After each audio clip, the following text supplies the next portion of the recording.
Thomas the Tank Engine was feeling bright and cheerful. It was a splendid day. "Good morning," he whistled to some cows, but the cows didn't reply. "Never mind," said Thomas, "they're busy with their breakfast." Next, he saw Bertie. "Hello, Bertie. Care for a race today?" But all Bertie could say was, "Ouch! That's another hole in the road." "I'm sorry, Bertie," smiled Thomas. Thomas was still in good spirits when Bertie arrived at the next station.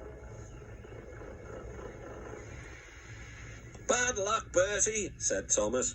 "Now, if you were a steam engine, you would run on a pair of reliable rails." "Huh," replied Bertie. "The railway was supposed to deliver tar to mend the road 2 weeks ago. You can't trust a thing that runs on rails." "I run on rails. You can trust me, Bertie. I'll see if I can find out what's happened." Thomas left Bertie and made his way along the branch line towards the big station by the sea. James was snorting about in the yard. "It's too bad. Percy goes to work at the harbour and I do his job, here, there and everywhere." "Take that!" "Oh," groaned the truck. "Just you wait, we'll show you." Gordon laughed. "I'll tell you what, James, if you pretended to be ill everywhere, you couldn't shunt trucks here or go to the quarry there, could you?" "What a good idea," agreed James. "Look, here comes Thomas. I'll start pretending now." Thomas was sorry to see the engines looking miserable. "Cheer up, it's a beautiful day." "Yes," grumbled Gordon, "but not for James." "What's the matter?" "He's sick," replied Gordon. "Yes, he is. I am," stuttered James. I don't feel well at all." "Don't worry," said Thomas kindly. "I'll help out if you're ill." Gordon and James sniggered quietly to each other. Some of James's trucks were coupled behind Thomas, and he steamed away to the quarry. The trucks were still cross. "We couldn't pay James back for bumping us, so we'll play tricks on Thomas instead. One engine is as good as another." But Thomas didn't hear them.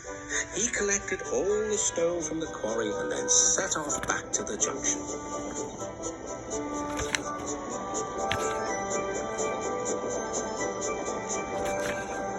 Danger lay ahead. "Now for our plan," giggled the trucks. "Go faster, go faster."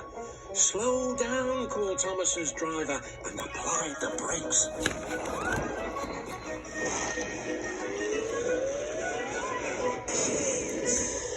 Poor Thomas stood dazed and surprised in a muddy pond as a toad eyed him suspiciously. "Bust my buffers," muttered Thomas. The day started so well, too. Duck pulled away the trucks, and Edward helped Thomas back to the junction. Suddenly, Thomas remembered about the missing tar. He told Edward all about it. "That's strange," said Edward. "A truck full of tar has been left at my station. That must be it. Driver will make sure it gets to Bertie now." Later, James spoke to Thomas. "I'm sorry about your accident," he muttered. "And so is Gordon. We didn't mean to get you into trouble." "No, indeed," spluttered Gordon. "A mere misunderstanding, Thomas. All's well that ends well."